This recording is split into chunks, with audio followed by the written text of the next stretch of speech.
Screen सबको नजर आ रही है?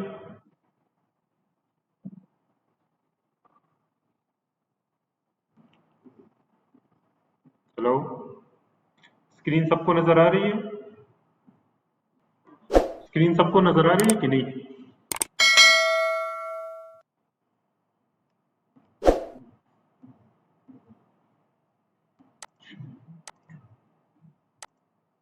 स्क्रीन सबको नजर आ रही है?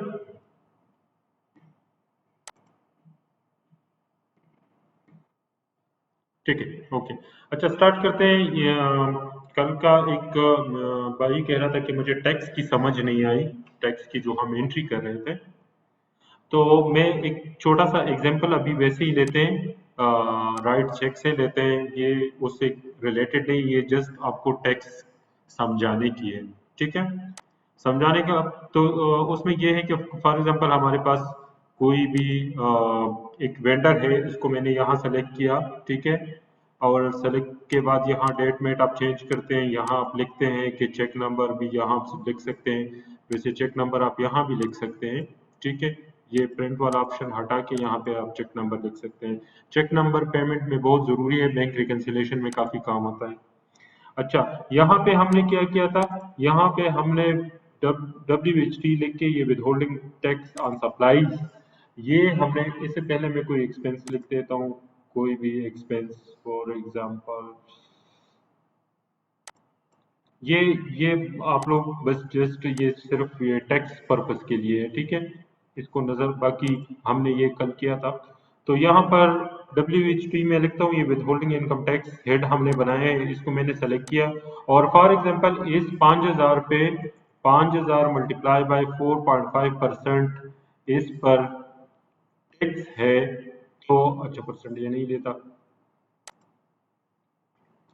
डिवाइड बाय 100, ये हो गया परसेंट। तो ये इस पर टैक्स है।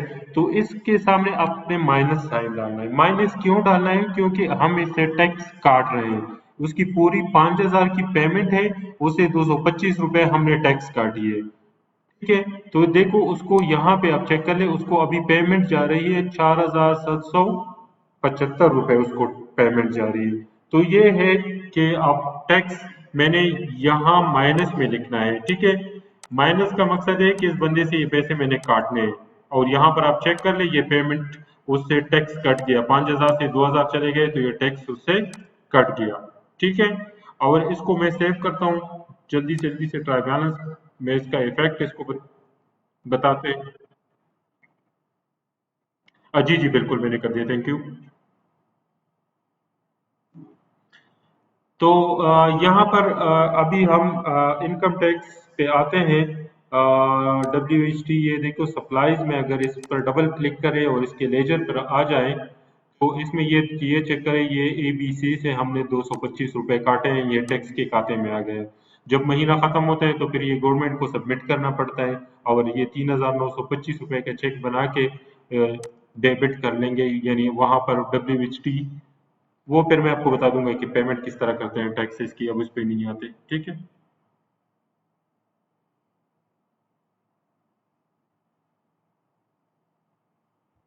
तो ये था टैक्स की हम विद होल्डिंग कैसे करते हैं। अच्छा, आज हम जो है ना कस्टमर को डिस्कस करेंगे। हम एक कस्टमर, यानी आज हम किसी एक बंदे को सेल करेंगे। और सेल जो है ना वो किस तरह करेंगे कि हम एक सेल ऑर्डर, जब जब आपको कोई बंदा बेचता है कि यार मुझे ये आप जो है ना आपको परचेज ऑर्डर मिलता है, आपको मिलता है। अब पहले वाले केस में हमने वेंडर को परचेज ऑर्डर इश्यू किया था, हमने परचेजेस करने थे, तो उसके लिए सेल हो गया। अभी इसी तरीके से हमें भी लोग परचेज ऑर्डर भेजेंगे कि ये परचेज हमने आपसे करनी है, तो हम उसके लिए सेल ऑर्डर बनाएंगे। क्या बनाएंगे? Sale order. ठीक है, तो कस्टमर में, अच्छा, तो सेल ऑर्डर से पहले हम कस्टमर बनाते हैं कि हमारे पास बंदा तो होना कि किस पे हमने सेल करनी है। अच्छा, ये एक XYZ मैंने वैसे ही बनाया हुआ है। ठीक है, और ये उसके साथ जो ट्रांजैक्शन हो चुके हैं उसका सेल ऑर्डर इतना है, अकाउंट रिसीवेबल में इतने, अनडिपॉजिटेड में इतने, ये एक ही चीज है, तीनों जगह में रिफ्लेक्ट हो रहा है। ठीक है, अभी हम एक कस्टमर बनाएंगे। यहाँ से मैं कोई चेक करता हूँ, अगर मेरे पास कोई इस तरह का इनवॉइस हो तो बेहतर होगा।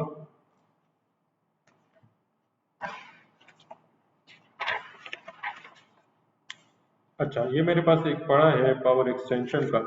ठीक है, और मैं इसका कंप्लीट नाम, एड्रेस, सब चीजें बनाते हैं। अब हमने क्या करना है, इस कस्टमर को बनाना है। इसका मेरे साथ जो नाम है वो है जील, ZEAL एंटरप्राइजेस प्राइजेस। ठीक है, ओपनिंग बैलेंस अगर आपका उसके ऊपर, ये जील एंटरप्राइजेस के ऊपर आपके कुछ पैसे हैं तो यहाँ डाल सकते हैं कि मेरे इतने ओपनिंग बैलेंसेस हैं। यही को कॉपी करके इधर पेस्ट कर लें। अगर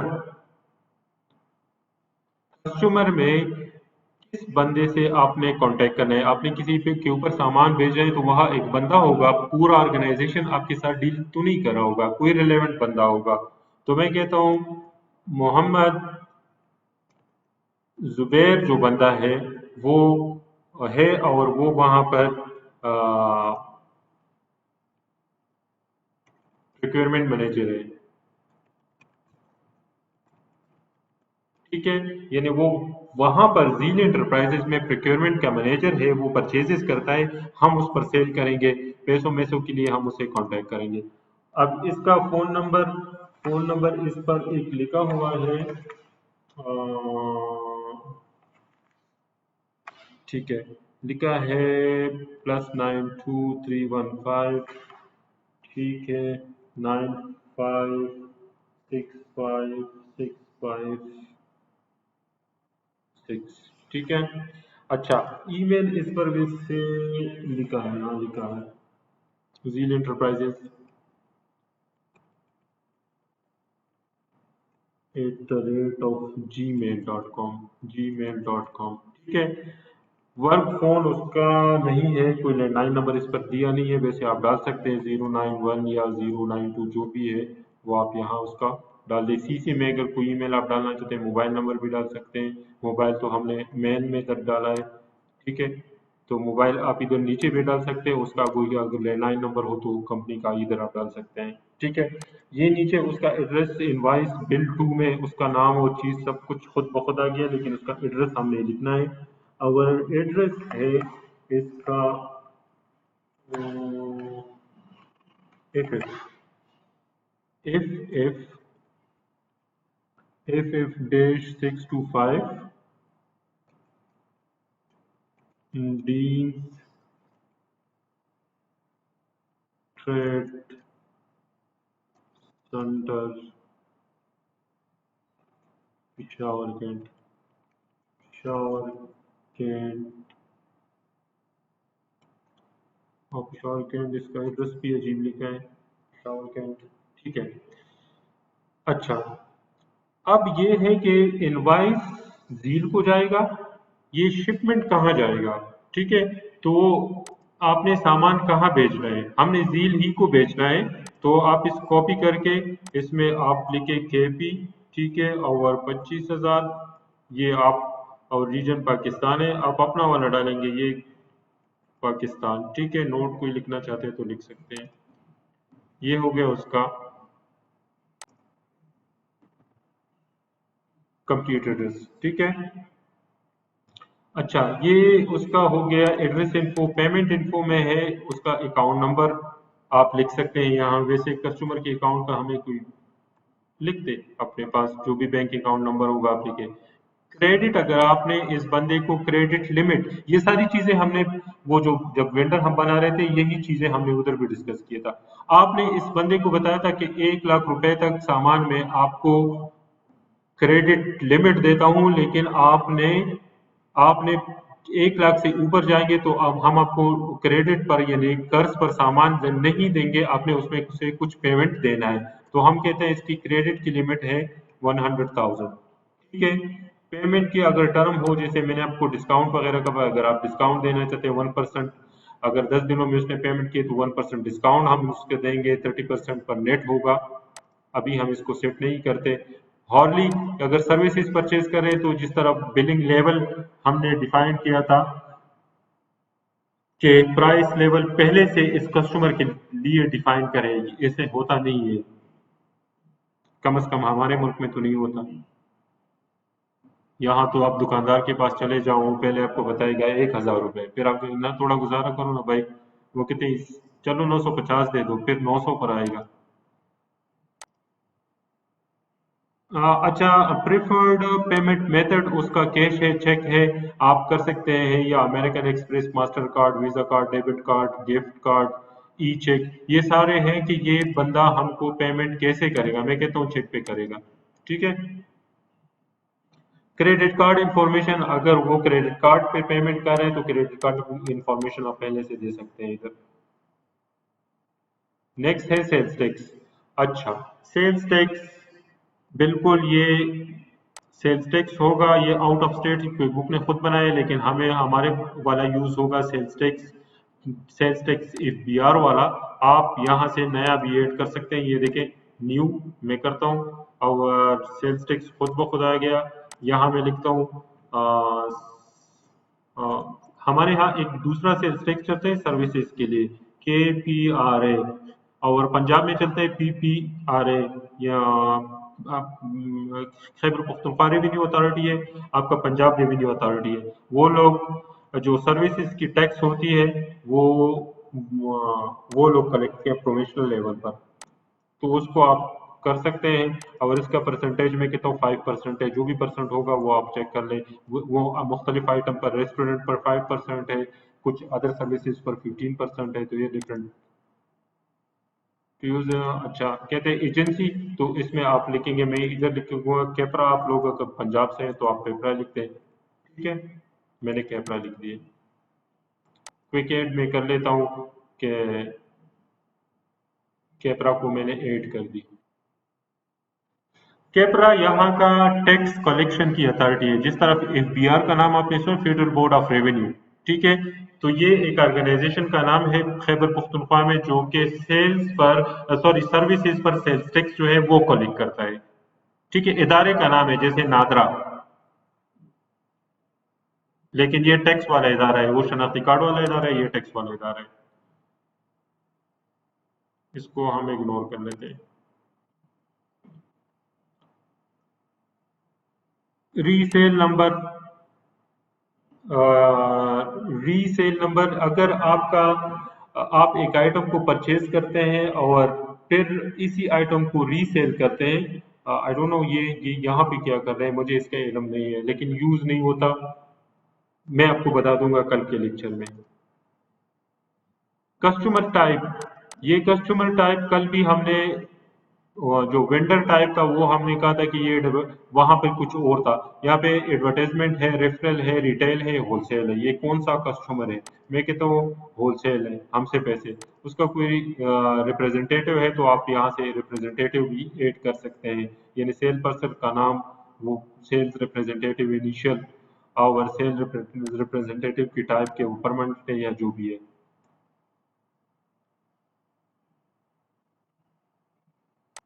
ये सारी फील्ड मैंडेटरी नहीं है, मैं, ये वाला फील्ड मैंडेटरी नहीं है लेकिन इम्पोर्टेंट है।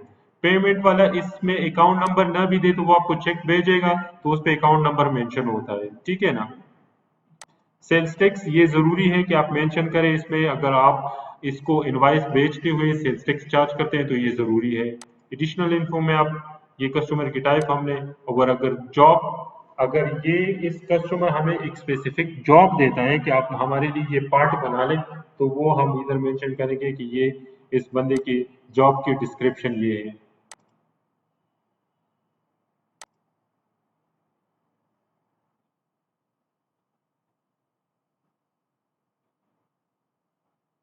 हम्म।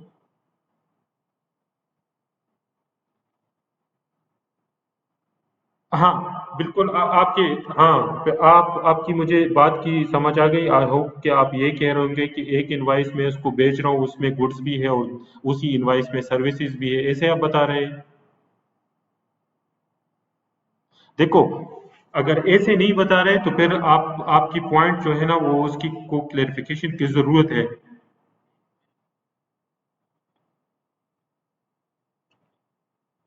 तो उसके लिए अगर आप कोई बुक यूज करें तो उसके लिए फिर दो इनवाइसेस अलहदा अलहदा भिजवा दें, बेहतर होगा। हाँ आपकी वो लेकिन ये जब इनवाइस स्टेज पे आएंगे तो वहां से आप सेलेक्ट भी कर सकते हैं।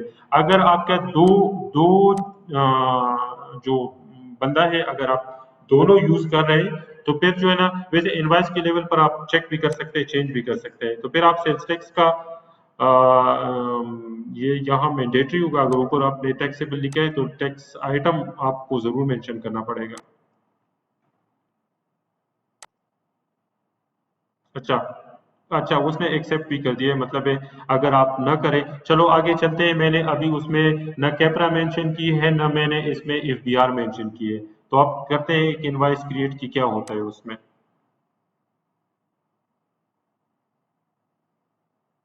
ठीक है।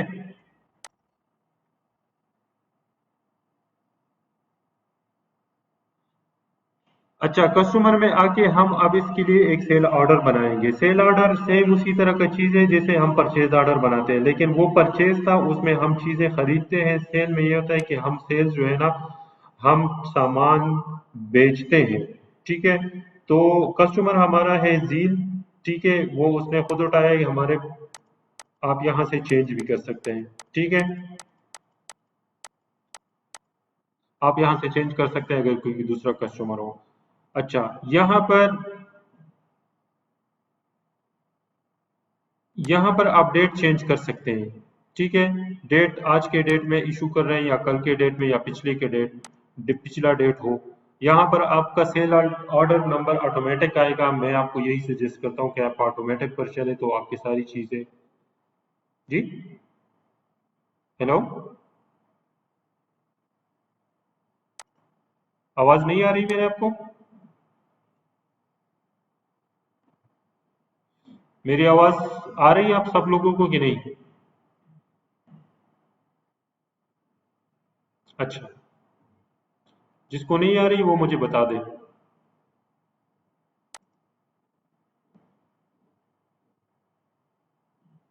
मैं इस बंदे से पूछ लूँ क्या?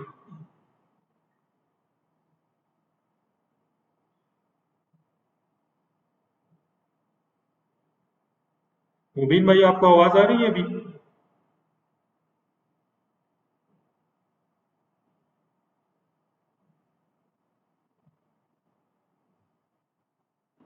शायद आपके आप दूसरे लोगों को आ रही है कि नहीं आ रही है, वो भी आवाज मतलब ब्रेक होके आ रही है कि नहीं? अच्छा, अच्छा तो मुबीन भाई शायद आपके इंटरनेट में आप जरा चेक कर लें, आपके साथ कोई इशू तो नहीं है?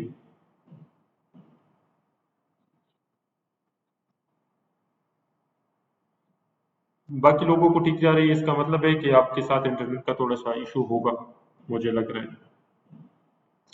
अच्छा, यहाँ पर मैंने यहाँ पर मैंने डेट सेलेक्ट की है। तो आप जो है ना, आप इस ये मेरे सेल ऑर्डर नंबर आपको बताया कि इसको ऑटोमेटिक ही छोड़ दे, ये खुद ब खुद चेंज करता जाएगा। ठीक है। अगर उसने आपको कोई परचेज ऑर्डर भिजवाया है, उस बंदे ने भिजवाया होगा आपको परचेज ऑर्डर, तो आप इधर उसको मेंशन करें। बेहतर है कि आप मेंशन करें कि आपका 557 नंबर परचेज ऑर्डर जो आपने इशू, इसके अगेंस्ट में ये सेल ऑर्डर इशू कर रहा हूँ। ठीक है ना? जील ने आपको परचेज ऑर्डर इशू किया होगा तो वो यहाँ मेंशन करे, वो इसलिए कि आपके साथ रिकॉर्ड में आएगा। ठीक है। अच्छा, अब यहाँ पे जो चीज आप उसको सेल कर रहे हैं वो यहाँ से आप सेलेक्ट करेंगे। फॉर एग्जांपल मैं कहता हूँ ये A4 पेपर।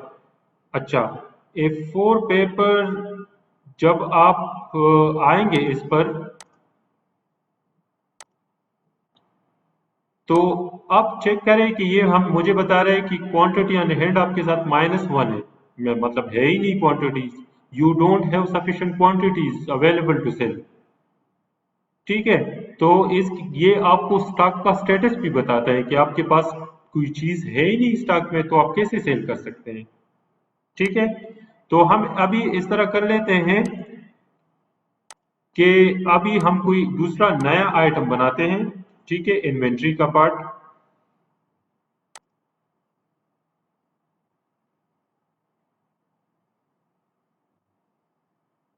और इसमें फॉर एग्जांपल मैं क्या लिखूं, इसमें नाम जरा बता। अच्छा, इसमें लिखे पावर एक्सटेंशन, तो वही हम लिखते हैं, पावर एक्सटेंशन। ठीक है, पावर एक्सटेंशन 04 उसने कोई नंबर दिया है। अच्छा, ये यूनिट ऑफ मेजरमेंट उसी तरह होगा। ठीक है, मैन्युफैक्चरर का अगर कोई पार्ट नंबर होगा आप इधर दे सकते हैं। ठीक है, कॉस्ट पहले भी दे सकते हैं। अभी यहाँ पे हम दे दें तो बेहतर है। वैसे बाद में जब आपका नया माल खरीदेंगे तो इसका कॉस्ट ऑटोमेटिकली चेंज हो जाएगा। इसको मैं कहता हूँ 1600। ठीक है, कॉस्ट ऑफ गुड सोल्ड में ये चेंज को इनकम अकाउंट आपने शो करना है कि ये किस इनकम अकाउंट में जाएगा। यानी सेल्स में आपने यहाँ पर कोई मैं कहता हूँ ये मेन सेल्स में वैसे हम एक हेड बना लेते हैं, सेल्स ऑफ इलेक्ट्रिक आइटम्स। ये जरूरी नहीं है कि बना ले, लेकिन बना ले तो बेहतर ये होगा कि आप कल ट्रैक कर सकेंगे कि मेरे कौन कौन सी चीजें कितनी कितनी सेल्स हो गई है। ठीक है। अच्छा, अगर यहाँ पर आपके पास रीऑर्डर पर ये आपको बताएगा कि आपके पास दो हो तो रीऑर्डर करें। ठीक है। और ये यहाँ पर ऑन हैंड अगर आपके पास अभी पड़े हैं कुछ, तो मैं इसको अभी इधर बताता हूँ कि 50 हमारे पास पड़े हैं। तो इसका उसने खुद इससे मिला के 80,000 रुपए कर दिए, और ये इन्वेंट्री में हमारे पड़े हैं। ये हमने क्यों डाले, क्योंकि हमारे पास इधर इधर हम जब डालेंगे तो ये हमें बताएगा कि आपके पास इन्वेंट्री में कोई आइटम ही नहीं है कि आप सेल करें। ठीक है, तो फॉर द टाइम बीइंग मैंने इसको अभी जो है ना इसमें ओपनिंग बैलेंस में डाली है।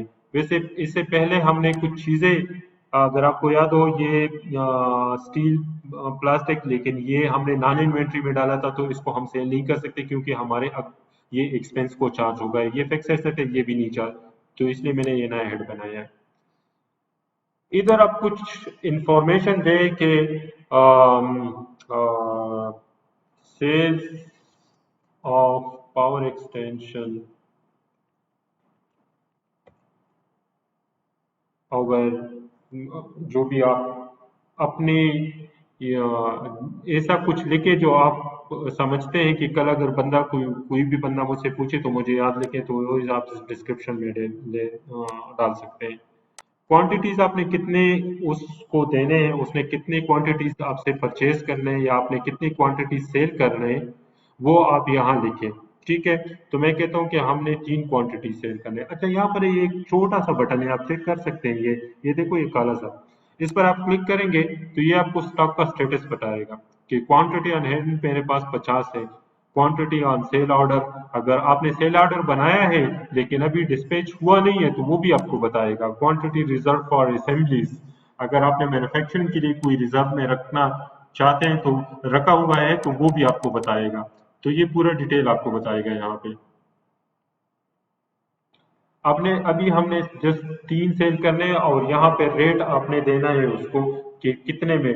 फॉर एग्जांपल मैं कहता हूँ कि हमने 2200 रुपए पर इसको सेल करना है। ठीक है, और यहाँ पर आप चेक कर ले, यहाँ पर ये टैक्सेबल नॉन टैक्सेबल टैक्सेबल है। और यहाँ पर टैक्स, ये जो भाई साहब बता रहा था, तो यहाँ पर ये सारे आपको कि कैपरा का टैक्स लागू या एफबीआर का टैक्स लगाना है आपने। तो अभी इस पर एफबीआर का टैक्स लगेगा तो उसने ये वाला उठाया है। अगर आपने कैपरा का डालना है तो ये 5% के हिसाब से ये वाला। अब चूंकि ये सर्विसेज है नहीं, गुड्स है, तो गुड्स पर सेल्स टैक्स एफबीआर वाला लगेगा।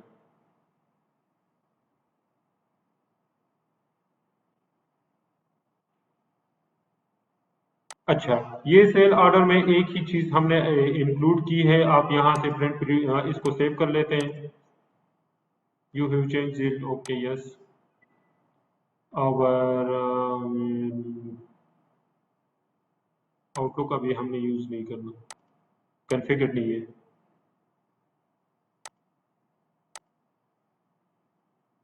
ये अभी इनवॉइस है जो हम इसको प्रिंट करेंगे और उसको भिजवाएंगे। उसने प्राइस कॉस्ट इधर लिखी और साथ में उसका सेल्स टैक्स भी लिखा है। ठीक है, ये सेल ऑर्डर है, ये वो डिटेल है, पीओ नंबर, सारी चीजें इसमें आ गए। सॉरी। अच्छा, वही ईमेल है, प्रिंट करना चाहते हैं, अटैचमेंट में कोई चीज़ डालना चाहते हैं, यहाँ से इनवॉइस भी क्रिएट करते हैं, लेकिन हम अभी इनवॉइस क्रिएट नहीं करते, हम इसको अभी क्लोज कर देते हैं। ठीक है।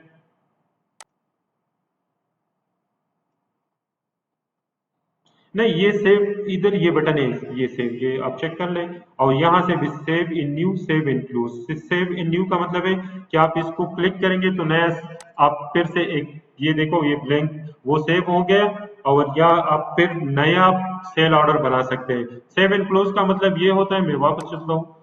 सेव इन क्लोज का मतलब कि बस इसको क्लोज करें, ये सेव हो गया और क्लोज हो गया। ठीक है। अच्छा, अभी हम फिर आते हैं कस्टमर पे, और एक सेल ऑर्डर हमने बनाया है तो उसका हम इनवॉइस बनाएंगे।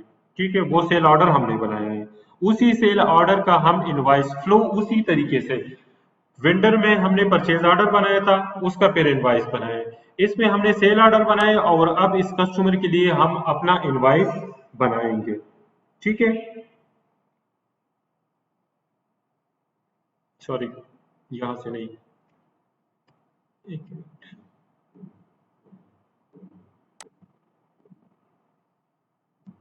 अच्छा,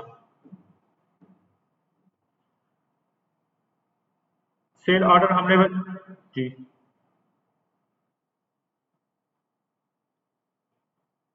हाँ उसी तरीके से, उसी तरीके से, उसी तरीके से। नहीं नहीं नहीं नहीं, नहीं, अच्छा, आप वो कह रहे हैं जब इनवॉइस हम बनाएंगे तो आपका जो है ना वो ऑटोमेटिकली आपके स्टॉक से आउट हो जाएगा। ठीक है, अब वो तो गुड रिसीव्ड है, मतलब ये जीआरएल कोई बंदा रिस्पॉन्सिबल होगा कि रिसीव।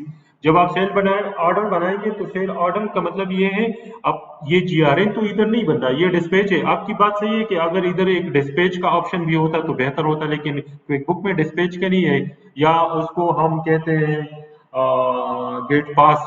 आज पाकिस्तानी जो इंडस्ट्रीज है उसमें गेट पास का ऑप्शन होता है कि गेट पर वो पास दे दे और वो स्टोर से निकले।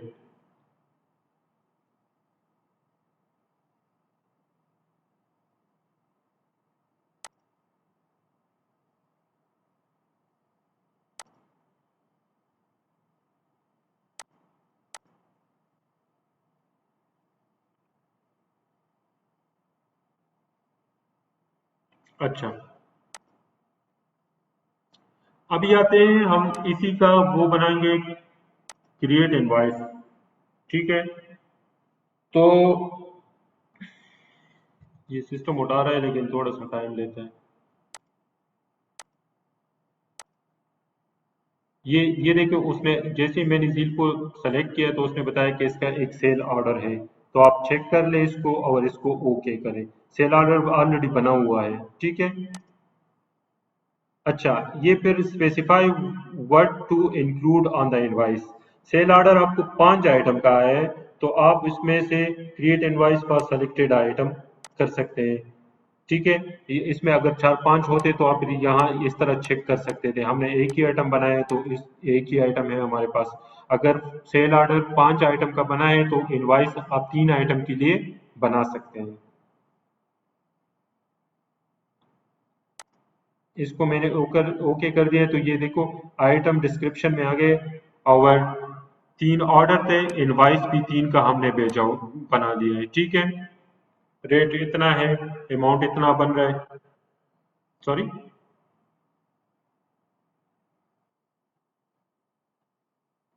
हाँ एग्जैक्टली exactly, क्योंकि सेल ऑर्डर भी हम सेल जील को ही कर रहे हैं, उसका सेल ऑर्डर हमने बनाया था, तो इसलिए उसका ऑर्डर बना हुआ था। तो जैसे ही मैंने इनवाइस इनवाइस क्रिएट करने पे क्लिक किया तो जील पे मैंने क्लिक कर दिया, तो उसने कहा कि इसका एक सेल ऑर्डर है। मैंने कहा यही हमने इसी का इनवाइस बनाना है।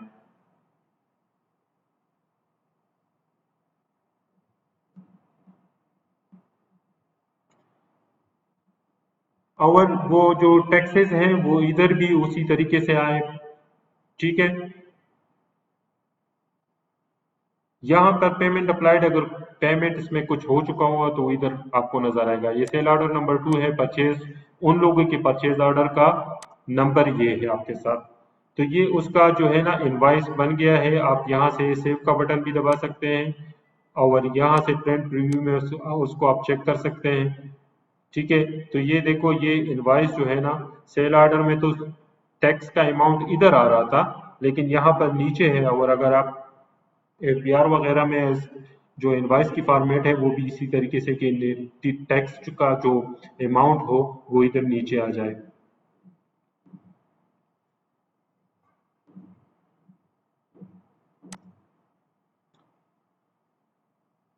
अच्छा,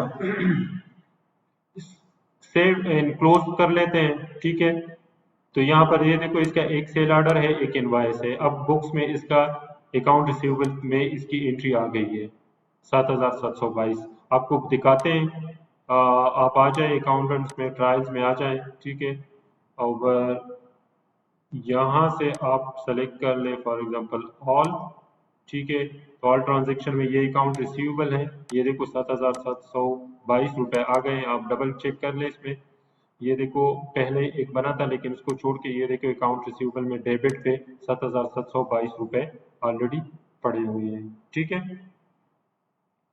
अब इसका जो है ना पेमेंट रिसीव करना है इस बंदे से। वही कस्टमर पे आ जाए। ठीक है, और इसके नीचे है रिसीव पेमेंट। ठीक है, तो रिसीव पर पेमेंट पर मैंने क्लिक किया।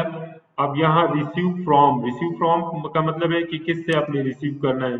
तो हमने जील एंटरप्राइजेस से रिसीव करना है। जैसे मैंने क्लिक किया उसने नीचे बता दिया कि ये यहाँ पर आपका एक इनवाइस जो है ना वो पड़ा हुआ है, अनपेड है। यहाँ आप उस बंदे ने आप यहाँ से कैश कैश सेलेक्ट कर सकते हैं, चेक भी सेलेक्ट कर सकते हैं, क्रेडिट डेबिट कार्ड भी सेलेक्ट कर सकते हैं। ई चेक भी एक होता है, पाकिस्तान में कम यूज होता है। तो आप जो है ना इसको करें कि चेक है और चेक में इस इधर नंबर लिखते हैं, ये उसका चेक नंबर है। और इसको टेक करें।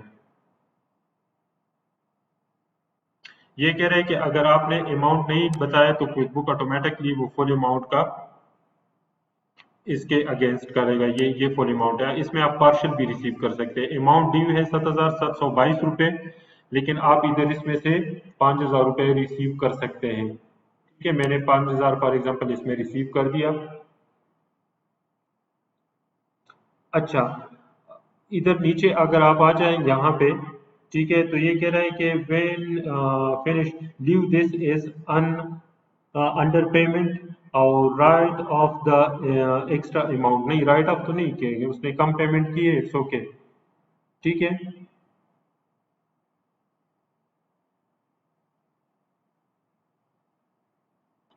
Save and new, save and close, यहाँ से भी आप सेव कर सकते हैं।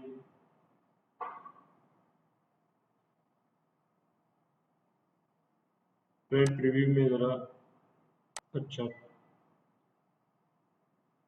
ये प्रीव्यू चेक कर लेते हैं। ये उसका जस्ट प्रीव्यू है। आप अपने पेमेंट वोचर के साथ, सॉरी रिसीट वोचर के साथ ये लगा सकते हैं।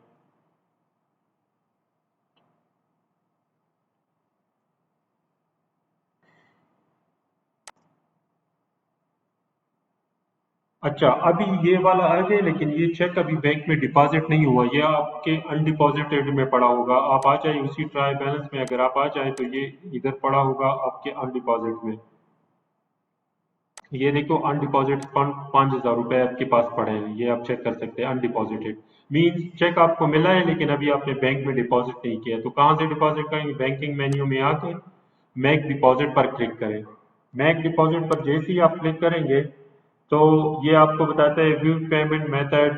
तो आप बाय पेमेंट मेथड चेक कर सकते हैं, cash and cheque, sort by payment. ठीक है, तो बस हमारे पास तो अभी एक ही है तो एक ही नजर आ रहा है। अगर बहुत सारे अनडिपॉजिट होंगे तो फिर आप चेक कर सकते हैं, एक दो तीन चार पाँच इकट्ठा इकट्ठा सबको डिपॉजिट कर सकते हैं।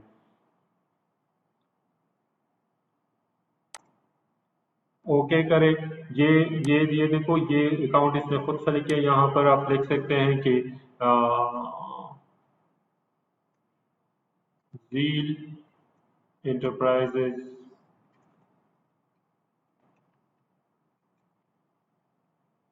चेक डिपॉजिटेड, ठीक है। चेक नंबर उसने खुद उठाया है, पेमेंट चेक है और 5,000 ही है। 7 क्लोज 7 न्यू।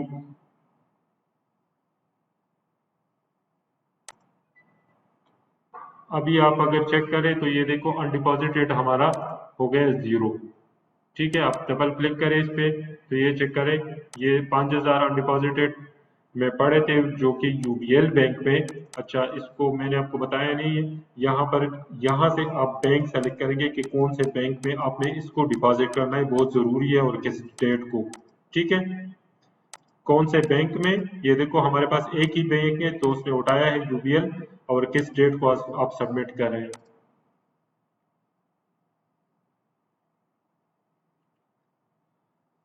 अगर आप चेक कर लें तो आपके अकाउंट रिसीवेबल, ये हम चेक कर लेते हैं, तो चेक करें आप अकाउंट रिसीवेबल में 7,700, ये बैलेंस था 7,722 रुपये, उसमें 5,000 हमें मिले तो 2,722 रुपये बैलेंस रहता है उसके खाते में, ठीक है। ये था अकाउंट रिसीवेबल का साइकिल, या जो हमारे कस्टमर का साइकिल, कि हम कस्टमर के सेल ऑर्डर से लेकर कैश रिसीव होने तक कौन कौन से स्टेप इसमें इन्वॉल्व है। अच्छा, अभी टाइम है एक दूसरा भी डिस्कस कर लेते हैं।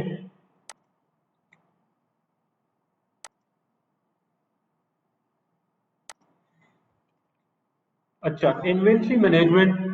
इन्वेंट्री मैनेजमेंट अभी आते हैं इन्वेंट्री मैनेजमेंट पे। इन्वेंट्री मैनेजमेंट ये है कि आपका स्टोर है, बहुत बड़ा स्टोर है। तो इन्वेंट्री मैनेजमेंट से पहले अगर हम इसमें यूजर मैनेजमेंट कर ले तो बेहतर होगा। यूजर मैनेजमेंट में क्या होता है कि आप जो है ना, यूजर को आप सिक्योरिटी मैट्रिक्स भी इसको बोलते हैं, आप रोल असाइन कर सकते हैं कि एक बंदा, आप उसके लिए एक यूजर आईडी बनाएं, आप एक बुक को शेयर करें, ठीक है। और शेयर करने के बाद फॉर एग्जांपल फाइनेंस के बंदे को फाइनेंस का एक्सेस दे दे, सेल वाले बंदे को सेल का एक्सेस, इन्वेंट्री वाले बंदे को इन्वेंट्री का एक्सेस दे दे। ये देखें, कंपनी पर आपने क्लिक किया और यहाँ पर अगर आप आ गए यूजर, तो यूजर पर जैसे आए तो यहाँ पर दो ऑप्शन है, setup user in roles, view user. अगर आप विव यूजर पर करें तो एडमिन ही लॉगिन है और किसी को यूजर बना ही नहीं है। तो आप फिर आ जाए यहाँ पर और यूजर पर आ जाए और सेटअप यूजर इन रोल पर क्लिक करें, तो ये आपको बताया गया कि आप जो है ना, पासवर्ड आप इंटर करें, जो जो पासवर्ड एडमिनिस्ट्रेशन एडमिन का पासवर्ड होगा वो आपने एंटर करना है।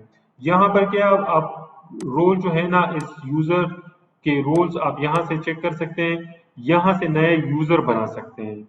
आप इसको नए यूजर बना लें और यूजर को हम नाम देते हैं, फॉर एग्जांपल क्या नाम उसको दे दें, सही बंदा है हमारा।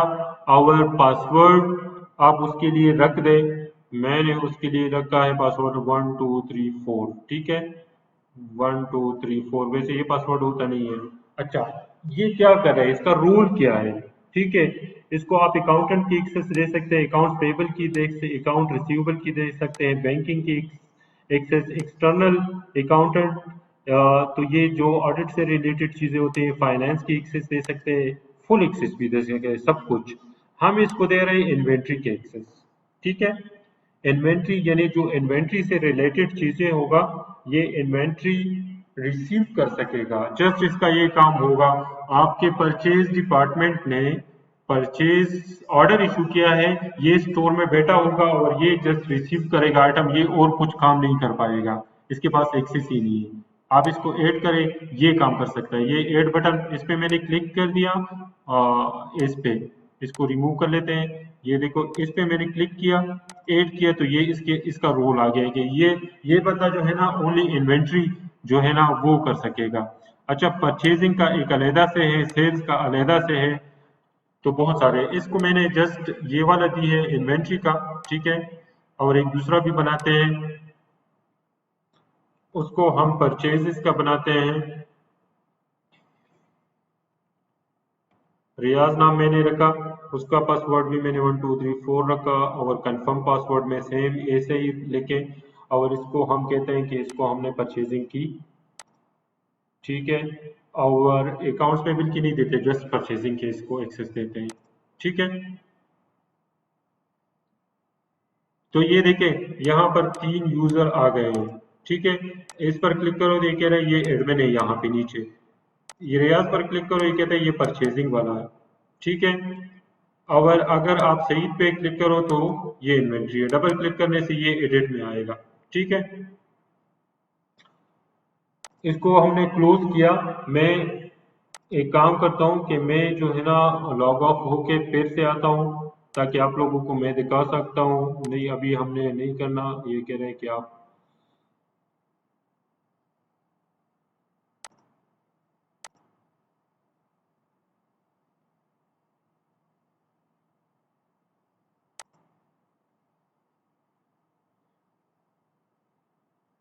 जैसे ही आप कंपनी खोलेंगे ये एडमिन है, मैं एडमिन नहीं बताता, मैं कहता हूँ क्या नाम था इन्वेंट्री वाले बंदे का, सईद। आप लोग भी शायद 1234 उसका पासवर्ड था।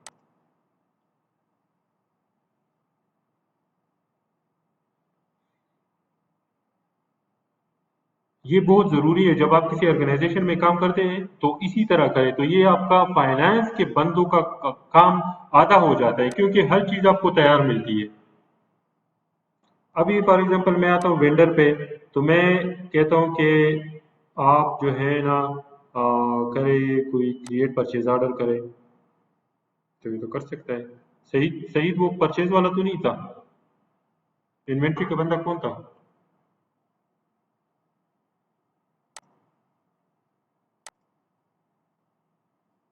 नहीं, रोल तो डिफाइन नहीं है।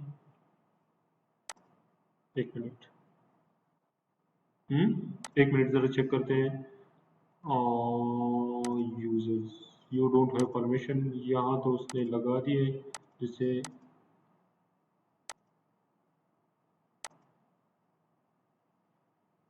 अच्छा, हमने शायद कुछ,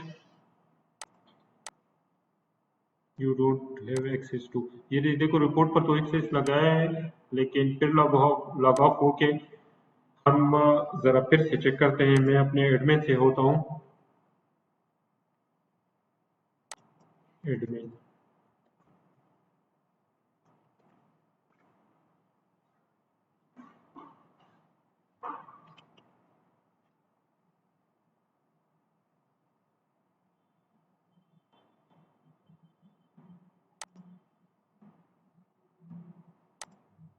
यूजर्स, सेटअप यूजर, ठीक है। ये इन्वेंट्री है, इन्वेंट्री है, इसको एडिट करते हैं, ठीक है। और इसको हमने इन्वेंट्री का एक्सेस दी है, तो इसमें ये परचेजिंग भी कर रहा है।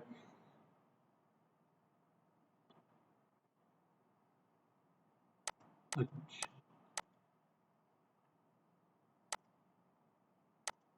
अच्छा।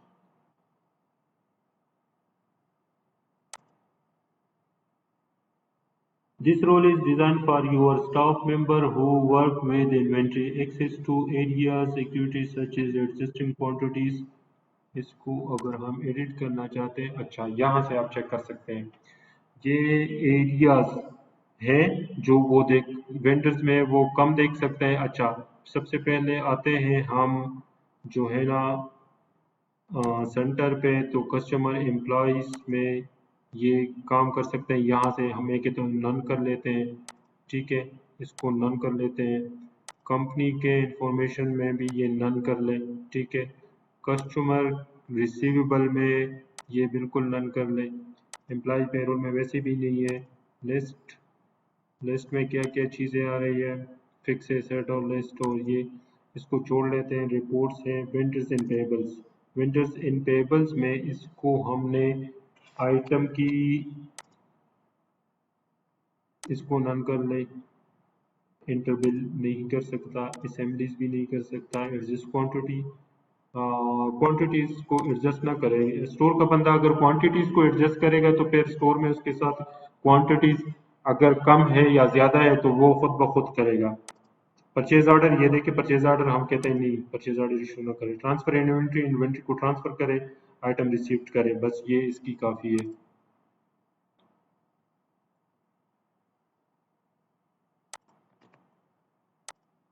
चेक कर लेते हैं।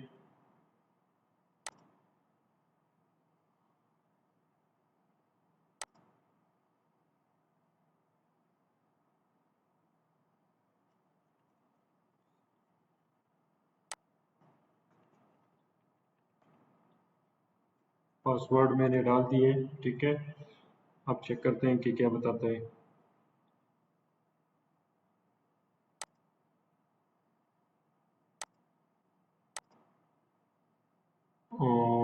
वेंडर्स में हमने कहा था इस परचेज ऑर्डर पे हम एक्सेस, अच्छा ये देखिए अभी नहीं बना सकता, इससे हमने एक्सेस ख़त्म किए, ठीक है।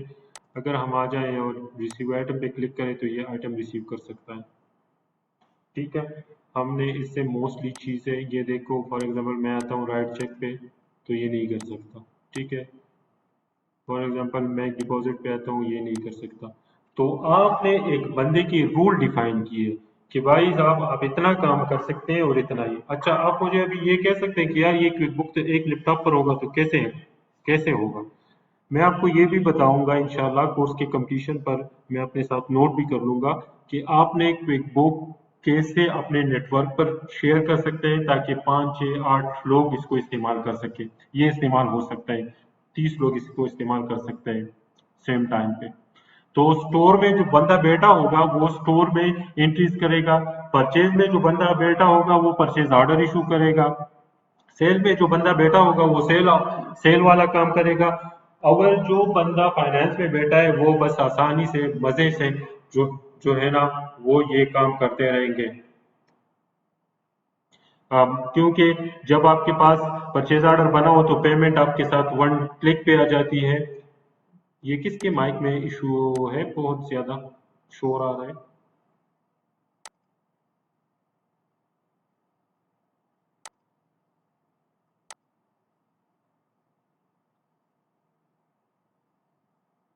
म्यूट कर ले यार। हाँ अभी ठीक है, थैंक यू।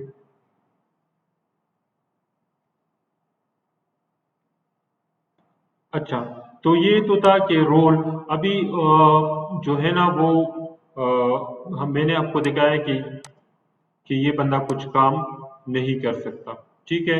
तो क्या करना है कि हमने फिर लॉग ऑफ होके एडमिन पे आते हैं ताकि हम जो है ना वो अपना काम कर सके। अच्छा ये था कि यूजर किस तरह जो है ना वो मैनेज होते हैं। फिर से थोड़ा सा और भी कर लेते हैं, शायद आपको, मुझे लग रहा है कि आप लोग इतने क्लियर नहीं होंगे इस पे।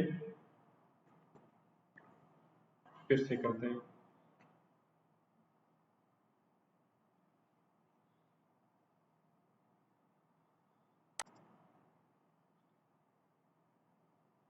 सेल्स फॉर एग्जांपल हम एक यूजर पे आके करते हैं, और आपने पासवर्ड डालना है एडमिनिस्ट्रेशन का, जो एडमिन का पासवर्ड होगा एक नया बनाते हैं। और नए में हम कहते हैं कि एक बंदा होगा अबू बकर, ऐसे लिखते हैं। और उसका पासवर्ड भी सेम मैंने रखा 1 2 3 4, ठीक है। अच्छा, इसको हम क्या कहते हैं कि यार आप क्या करें, आपको सेल्स करें, ठीक है। और ऐड कर लेते हैं, ओके कर लेते हैं। अच्छा, अब थोड़ा सा आते हैं रोल्स पे कि सेल्स में हमारे पास कौन कौन से काम है। सेल्स पे आए हम इधर, इसको मैंने एडिट किया है। तो सेल्स में आप चेक कर लें कि ये रिपोर्ट्स में भी कुछ रिपोर्ट्स निकाल सकते हैं।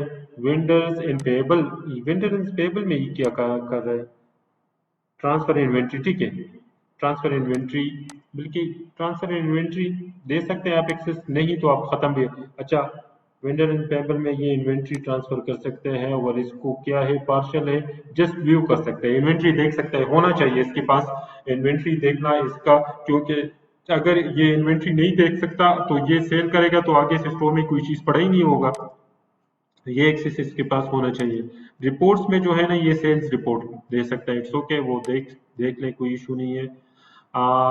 अकाउंट्स रिसीवेबल में जो है ना estimates, invoice, sales order, sale receipts, credit card numbers वगैरह, ये वैसे भी इसका डिपार्टमेंट है तो करने दे इसको।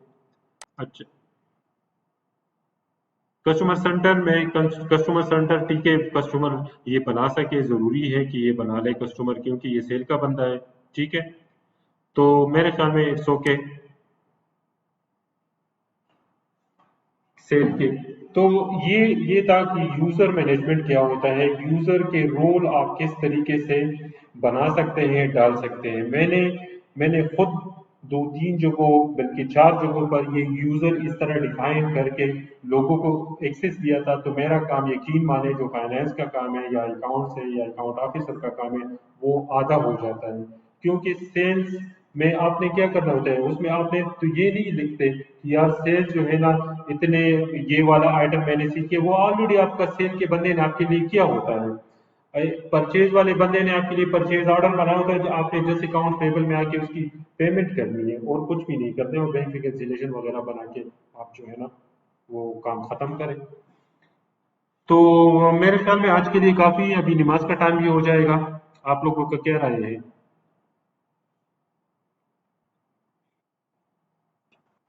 अच्छा, बता दें, अगर आप लोगों की कोई क्वेश्चन वगैरह है तो बिल्कुल बता दें मुझे। कोई समझ नहीं आया हो तो भी बता दें।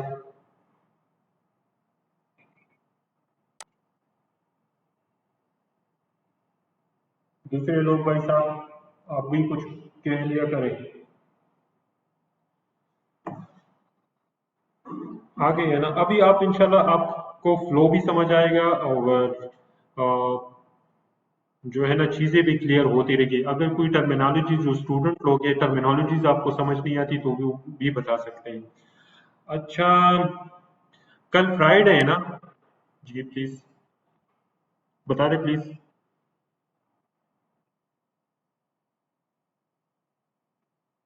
जी जी। हाँ बिल्कुल बिल्कुल, बिल्कुल बिल्कुल करेंगे। वो मैन्युफैक्चरिंग के लिए हमें एक अलहदा सा लेक्चर मैंने रखा हुआ है, असेंबलीज के लिए, उसको असेंबलीज बोलते हैं।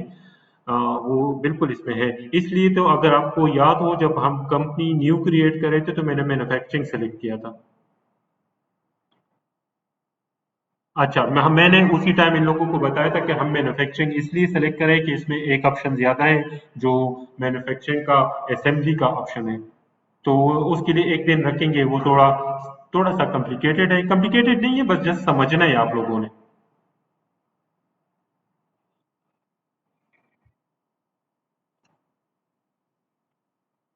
हाँ बिल्कुल, हाँ चलो, ये रिपोर्ट एक देख लेते हैं, 5-6 मिनट है नमाज में। ये देखो, यहाँ पर एक ऑप्शन है इन्वेंट्रीज, ये रिपोर्ट्स में, आप ये रिपोर्ट पे आए, ये देखो, ये इन्वेंट्री है। ठीक है ना? और यहाँ इन्वेंट्री पे आ जाए, ये देखो इन्वेंट्री वैल्यूएशन डिटेल, इस पे आप क्लिक करें। इन्वेंट्री आइटम्स, ये वन बाय वन क्लिक करते हैं। ये देखिए, मैंने इन्वेंट्री ऊपर वाला आया, ठीक है। तो यहाँ पे आप देखिए, A4 और पावर एक्सटेंशन हमारे पास आया था ऑन हैंड, अभी ये माइनस में है और ये 47 है। ये एसेट की वो परसेंटेज भी बताए, एसेट वैल्यू भी बता रहे हैं। ठीक है, ये रिपोर्ट इतना काम का नहीं है, लेकिन इसमें ये जो नीचे दूसरा वाला रिपोर्ट है, इन्वेंट्री में आके इन्वेंट्री वैल्यूएशन डिटेल रिपोर्ट, ये काम का रिपोर्ट है। ठीक है, इसमें ये देखो, A4 पेपर हमने ली है, और इसमें ये चेक कर ले, -1 क्वांटिटीज है। ये पहले क्या था, हम पावर एक्सटेंशन की बात करें जो अभी हमने की है, पावर एक्सटेंशन में 50 पीसेज आए हैं, और इससे 30 हमने माइनस, ये चेक कर ले, मैं इसको थोड़ा बड़ा कर लेता हूँ। ये पावर एक्सटेंशन है जो अभी हमने बनाए हैं।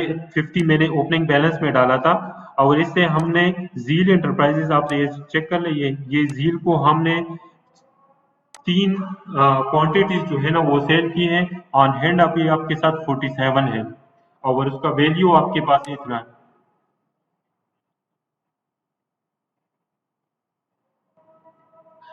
अभी हाँ, 75 बिल्कुल होना तो चाहिए भाई साहब। फाइनेंशियल में ट्रायल में चेक कर लेते हैं।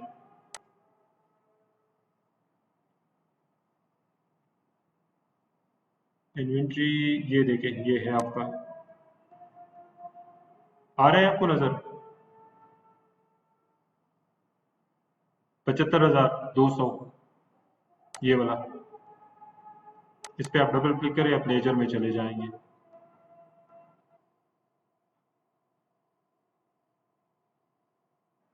नहीं तो डायरेक्ट, तो आप इन्वेंट्री में डायरेक्ट एंट्री करेंगे, डायरेक्ट एंट्री इन्वेंट्री में आप कैसे कर सकते हैं?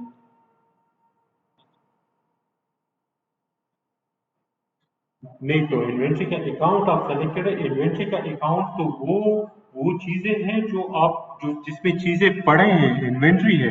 इन्वेंट्री मीन्स आपके पास स्टॉक पड़ा है, तो आप जेबी में डायरेक्टली सेलेक्ट करेंगे तो उसमें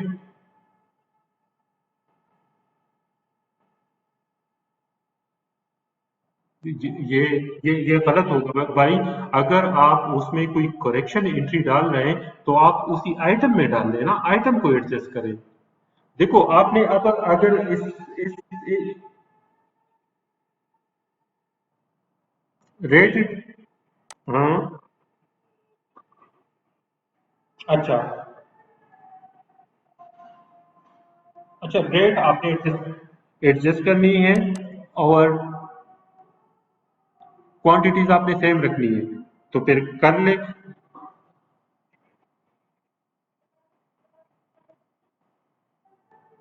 नहीं फिर उस, आप अगर कॉस्ट इसको डालना डालना चाहते हैं तो बिल्कुल आप कर सकते हैं इस तरह। जो मैंने आपको बताया है, जेबी के थ्रू आप डाल दें, लेकिन मैं रिकमेंड नहीं करता कि आप, क्योंकि ये अब, हाँ ये कर सकते हैं कि आप एवरेज पे, ये शायद अभी एवरेज पे मेंटेन कर रहा होगा, ठीक है। और एवरेज के बाद ये अभी एवरेज और वो फाइव को एक्सेप्ट करता है, लाइफ वो एक्सेप्टेबल नहीं है, ठीक है, सिस्टम में। तो ये दो एक्सेप्ट करते हैं। आप इन्वेंट्री के मेथड जो है ना वो चेंज कर सकते हैं, वो इन्वेंट्री में आज डिस्कस कर रहा था, लेकिन ये यूजर जरूरी था। तो इन्वेंट्री में फिर हम वो भी देखेंगे कि फाइव हो, लाइफ हो, ये वाली चीजें भी हम डिस्कस करेंगे। और आपकी बात, अगर आपने रेट किसी चीज का चेंज करना है तो मेरे ख्याल में आइटम लिस्ट से भी फिर आप चेंज कर सकते हैं। यहाँ पर आइटम लिस्ट में होगा इन्वेंट्री आइटम, ठीक है। हम्म।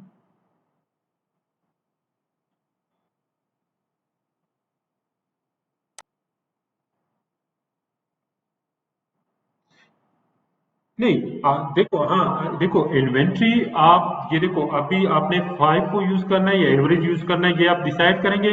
जो आपने वेंडर से सामान लेके आया, और जब फाइनल आप परचेज ऑर्डर इशू करते हैं और रिसीव करते हैं, तो वही वाला प्राइस उठाएगा, वैसे तो नहीं उठाएगा प्राइस परचेज। सॉरी।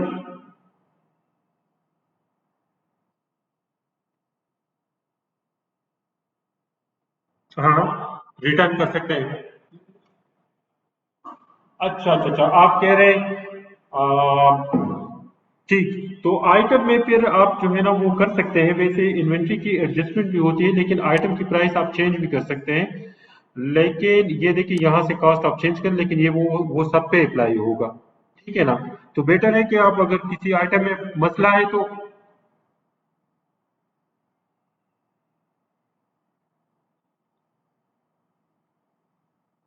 रिटर्न भी कर सकते हैं आप उसको। लेकिन अगर आप जेवी के थ्रू करना चाहते हैं तो बिल्कुल आ जाए, मेगा जनरल एंट्री में आ जाए, ठीक है।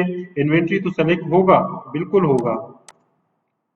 फॉर एग्जांपल आप कहते हैं मैं इधर इन्वेंट्री, ये इन्वेंट्री एसेट होगा, ठीक है। और यहाँ से आप कोई आइटम, तो आप उसको अब क्या करेंगे, इन्वेंट्री को आपने डेबिट को नहीं क्रेडिट करना होगा, कम करना है आपने, ठीक है। और अकाउंट्स पेबल को फिर उसका इफेक्ट अकाउंट्स पेबल में आप देंगे कि आप उसके पैसे कम करेंगे, ऐसे करेंगे आप।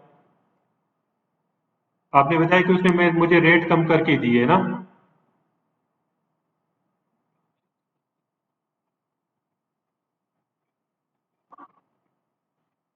यार ये ये आपकी बात ठीक है, लेकिन मेरा ख्याल नहीं है कि इस तरह का कुछ होगा कि इन्वेंट्री एडजस्टमेंट हम करेंगे उसमें।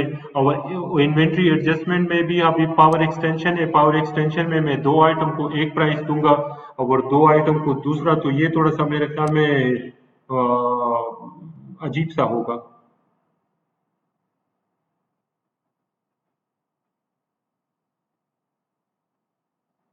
ये इन्वेंट्री में एक एक्टिविटी से इन्वेंट्री एडजस्टमेंट का एक ऑप्शन है, क्वांटिटी वैल्यूएशन ऑन हैंड, ठीक है ना? ये वाला, हाँ ये वाला है, यहाँ पर आप कर सकते हैं, लेकिन इसको पूरा एक लेक्चर देना पड़ेगा फिर उस पे। अच्छा, यहाँ से आप क्वांटिटीज भी जो एडजस्ट करते हैं, वैल्यू भी एडजस्ट कर, quantity and value both adjust कर सकते हैं, ठीक है?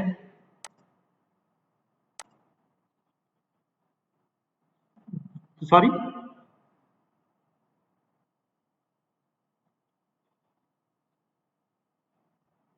हाँ ये कर सकते हैं, वैल्यू में उसने लिखा है टोटल वैल्यू आप एडजस्ट करें। ये देखो, अभी हमारे पास 47 आइटम है, उसका 75,000 प्राइस है। आप कह रहे हैं इसका नया प्राइस 70,000 है, जिस तरह इन्वेंट्री वैल्यूएशन होती है ना।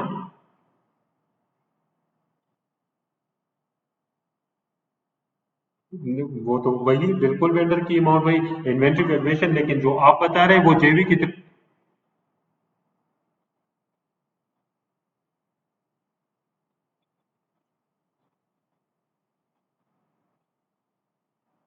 नहीं, उसमें आपकी जो इन्वेंट्री होगी वो आपकी कॉस्ट सेम रहेगी, लेकिन आप जेवी के थ्रू एंट्री पास करेंगे, अकाउंट्स पेबल डेबिट और इन्वेंट्री क्रेडिट, उससे आपके वैल्यू कम हो जाएगा।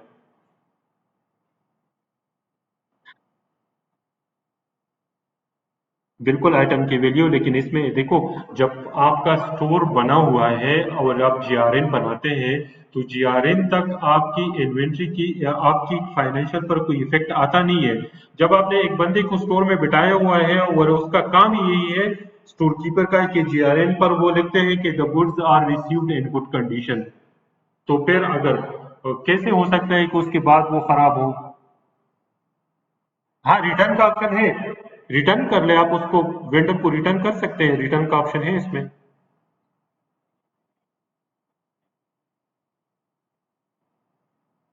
हाँ हाँ, ये भी पॉसिबल है कि आप उसको रिटर्न करें, उसको फिर परचेज ऑर्डर करके वो जो ये जुगाड़ वाला लेन हो गया, ठीक है ना? वैसे इन्वेंट्री पर हम करेंगे डिटेल में डिस्कशन, इंशाल्लाह होपफुली कल ही करेंगे इस पर, ठीक है?